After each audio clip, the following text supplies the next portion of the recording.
Hi, my name is Bailey Vincent. I have been studying The Seagull by Anton Chekov. First off, I just wanted to say, going into it, this is my first time ever taking a Russian class.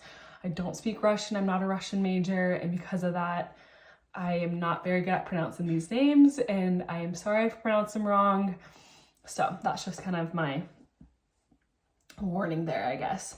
But so going into it, like I said, I've been studying The Seagull, and so I wanted to give some background on Anton Chekov, who's the author of The Seagull. So he was born in Crimea. His grandpa was actually a former slave that bought his freedom.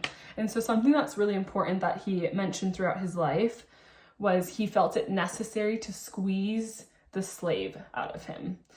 And that's like a quote.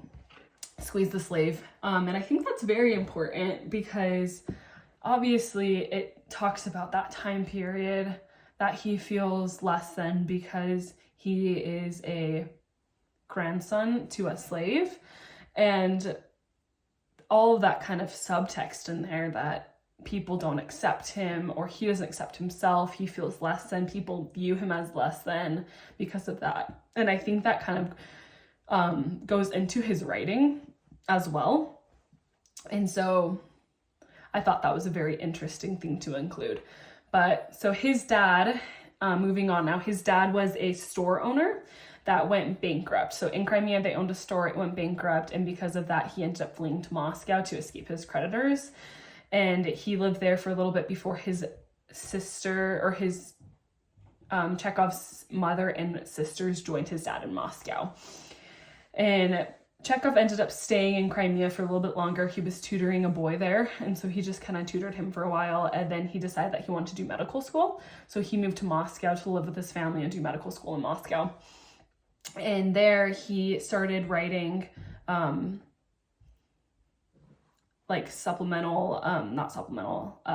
short like jokes or anecdotes in magazines to help supplement his family's expenses, to help give some extra funds while he was in school, and to just help his family because they weren't very well off. And his brother actually did the same thing. And so in 1882, he was a regular contributor of jokes and anecdotes in popular magazines. And he decided, so he loved writing growing up, and so that's why he even started kind of writing anecdotes and jokes in magazines. And so he wanted to write something that he was proud of, that wasn't just humorous, that wasn't just a short lasting effect. He wanted to have something that was going to last throughout the ages. And so he started writing short stories. So in 1886 he wrote many short stories and published his first story then.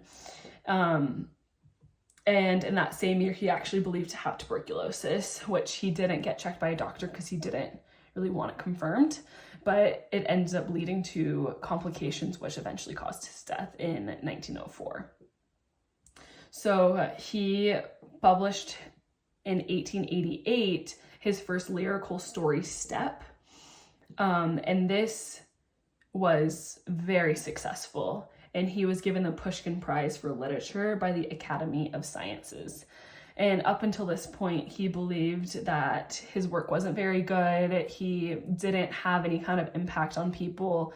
He wasn't super successful. And at this point, he could no longer doubt his success and his impact that he had upon the people. Even now, we're still studying his works. And yeah, so that kind of leads into The Seagull that I've been studying in my analysis of The Seagull. So The Seagull wasn't his first play written. He actually published a play before The Seagull, and it wasn't very successful. So he wrote The Seagull, and it was written in 1895.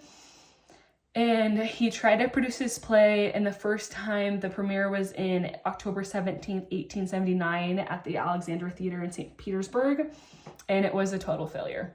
So as we know, Chekov kind of introduced modernism, and he kind of helped push us into this, to modernism.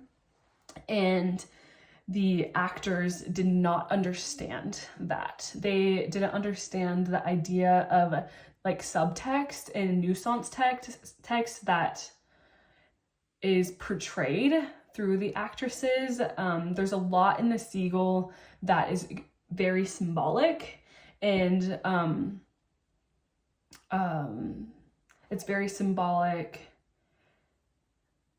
and not said. So there's a lot that you kind of understand as the audience that he's trying to get at, but you come to your own conclusion. It's not spelled out for you. They don't say things that are supposed to give the meaning. A lot of the meaning is in your own perception of the play or in reading the text of the play. And because of this, it was a total failure, right? He failed and he was devastated. So he actually decided to swear off theater and retreat to his estate in Maklahova, which we obviously know that he ended up writing 3 more plays. But so in Moscow, the Moscow Art Theater wanted to pick up the Seagull. They wanted to reproduce it. They wanted to redirect it. They wanted to give him the subtle text that he wanted to portray. And so they debuted the second time in December 17th of 1898, and it was a resounding success. The audience understood the depth of the characters, they understood the nuisance text, and they could understand the conclusions themselves. So the Seagull itself is a 4-act play, and it's based off of mainly 4 characters.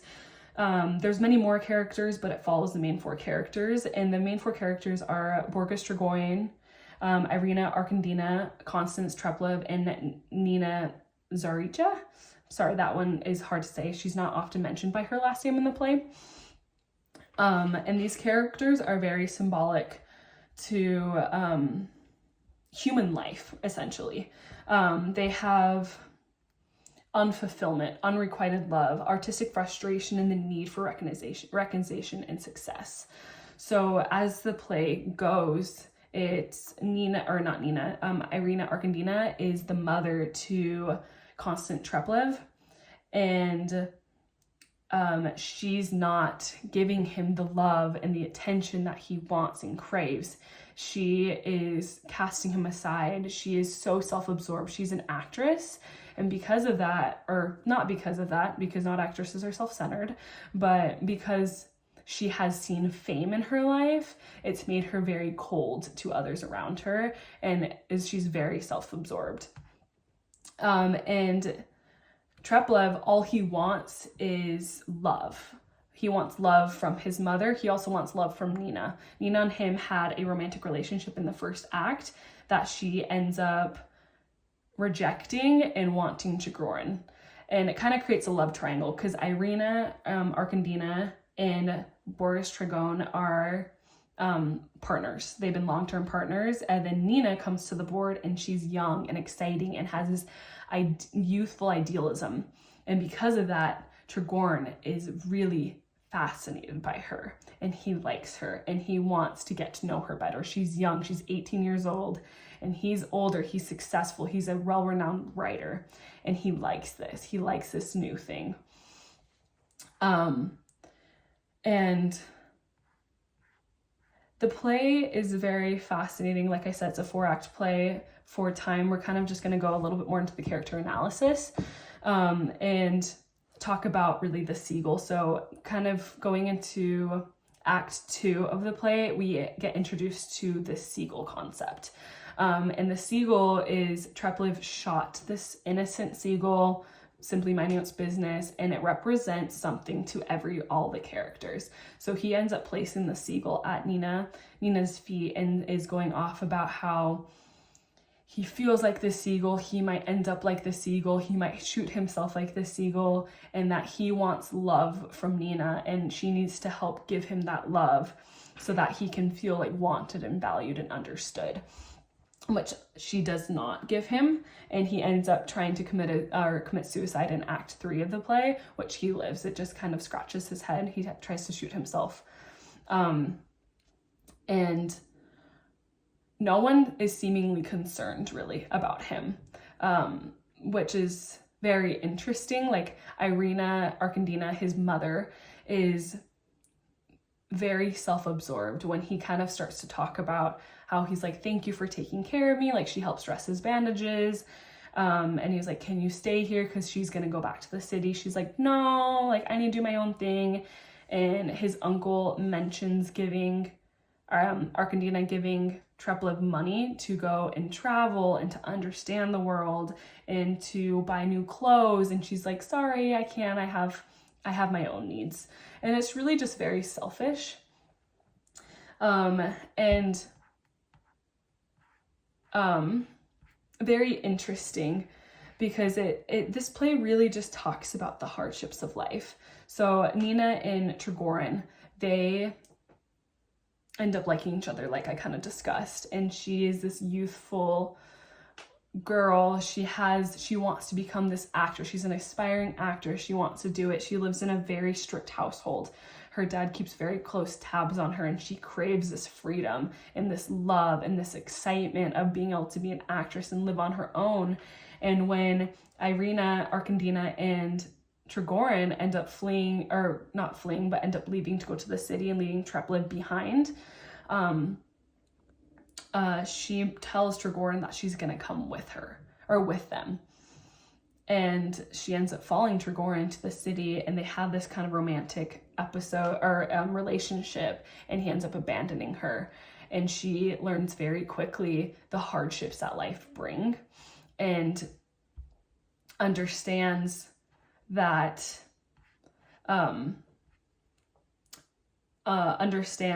dreams are not always what we kind of seem them to believe. They aren't always better. Like, the freedom that she has cost her a great cost. She actually also gets pregnant and loses this child as well. And Irina, kind of going back a little bit, sorry, it's kind of a little bit jumbled, but I want to make sure I can get most of the stuff in the 15 minutes. But so Irina and Trigorin, when Irina Arkandina finds out about Trigorin and Nina's relationship, she gets really irate, and she tries to hold control on him even more. And he talks about leaving her, and she's like, no, you have to stay with me. Like, who can give you a better life? And tries to kind of seduce him to stay with her. And he ends up staying with her.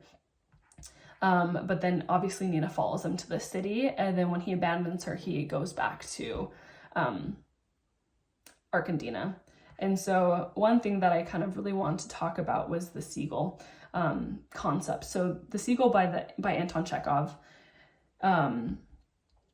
really gives everyone an understanding. It represents to Treplev, it foreshadows his destiny. He ends up killing himself at the end of the Act 4 play, and goes into how he never got that love from Nina. Nina always wanted her dreams and passions over Treplev's, and she wanted Trigorin over Treplev. And it goes into Trigorin and how he never really finds joy. He has the fame, he has the success, but his artistic ambitions outweigh the joy and the freedom that comes with like fame and money. He becomes a slave to his own schedule and producing something new and always trying to produce more and become famous. And Irina Arkandina is part of the Seagull, or represents the Seagull too, because of her self-centeredness, and that she never can look outside herself and see the pain of others and see the pain that was caused the Seagull by its death, right? And then Nina is broken dreams. She ends up becoming a very broken human at the end, chasing her dreams and knowing that they're out of reach, because she even admits herself that she's not a very good actress.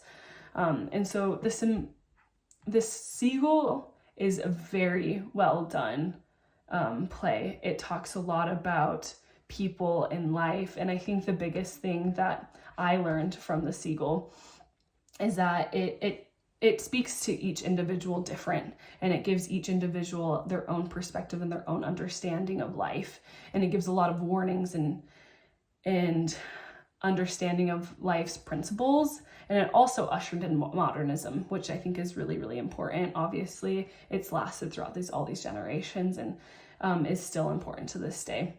And I think one of the warnings I understand from Chekov is that there's a cost to everything, and sometimes the cost can be our innocence or love or things like that. And I just really enjoyed learning about this play, and I thought it was a great read. Thank you, everyone.